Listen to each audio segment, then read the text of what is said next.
আজকে আমি নিরামিষ ছোলার তরকারি করব। তার জন্য আমি ছোলা ভিজিয়ে রেখেছি সারা রাত। আর নিয়েছি দুটো আলু, এরকম করে কেটে নিয়েছি। আর মশলা হিসেবে নিয়েছি একটু আদা আমি গ্রেট করে নিয়েছি। আর নিয়েছি লাল লঙ্কার গুঁড়ো, একটু কাশ্মীরি লঙ্কার গুঁড়ো, একটু হচ্ছে ধনে গুঁড়ো, আর হাফ চামচের মতো জিরে গুঁড়ো। আর নিয়েছি একটা টমেটো, আর হয়েছে জিরে, আর একটা তেজপাতা অর্ধেক করে নিই। এবার একটা কুকারে আমি 2 চামচের মতো সরষের তেল নিয়েছি, তার মধ্যে আমি জিরে আর তেজপাতাটা দিয়ে দিলাম। এবার এটাকে আমি একটু ভেজে নেব, একটু ভাজলেই হয়ে যাবে।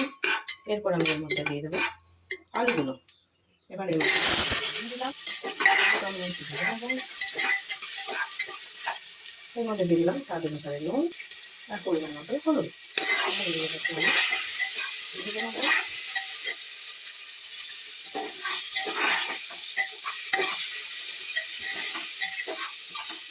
দেখুন ভাজা হয়ে গেছে। এরপর আমি এর মধ্যে দিয়ে দেবো ওই গুঁড়ো মশলাগুলো আর আদা গ্রেট করাটা, ওটাই আমি এর মধ্যে। এরপর সামান্য একটু আমি এর মধ্যে জল দিয়ে দেবো। তারপর এগুলো ভালো করে আমি ভেজে নেব।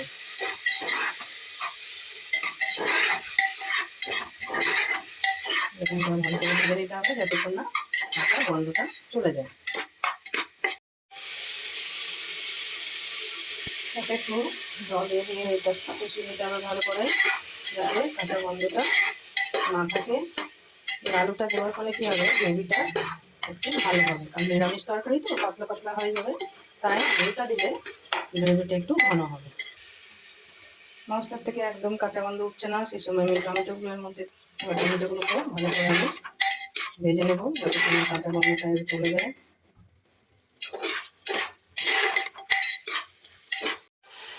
দেখুন টমেটো একদম গলে গেছে। এরপর আমি এর মধ্যে ছোলাগুলো দিয়ে দেবো। ছোলাগুলো আমি সেদ্ধ করে নিই, কারণ আমার খুব তাড়া আছে।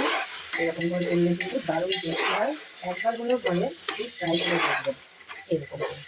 আমি এবার মশলাটা এভাবে মাখিয়ে নেবো, জাস্ট 2-3 মিনিট আমি কষিয়ে নেবো এরকম করে।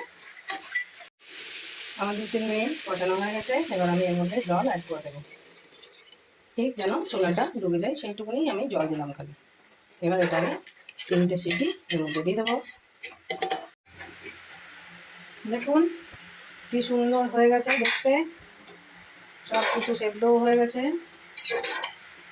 এবার এর মধ্যে আমি দেবো একটুখানি চিনি দিয়ে দিলাম, হাফ চামচের মতো গরম মশলা দিয়ে দিলাম। এবার এগুলোকে একটু আমি নেড়ে ঘেটে নেবো। এবার একটু আমি ফুটতে দিয়েছি, তারপরে এটা আমার কমপ্লিট হয়ে যাবে। দেখুন কি সুন্দর হয়েছে, হেভি টেস্টি।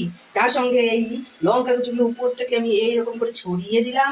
আর যেহেতু পেঁয়াজ খেতে পারবো না, তার জন্য এই শশাগুলো আমি এরকম করে দিয়ে দিলাম। আর এর মধ্যে দিতে হবে একটুখানি লেবুর রস, এইরকম করে নিংড়ে দেখুন আমি দিয়ে দিলাম। আর দিতে হবে একটু সন্দেহ, এই 1 চিমটি মতো লবণ আমি এর মধ্যে দিয়ে দিলাম। বাস। ভিডিওটা ভালো লাগলে লাইক, শেয়ার আর কমেন্ট করতে একদম ভুলবেন না। আর যদি নতুন বন্ধু হন তাহলে সাবস্ক্রাইব করতে একদম ভুলবেন না। বাই।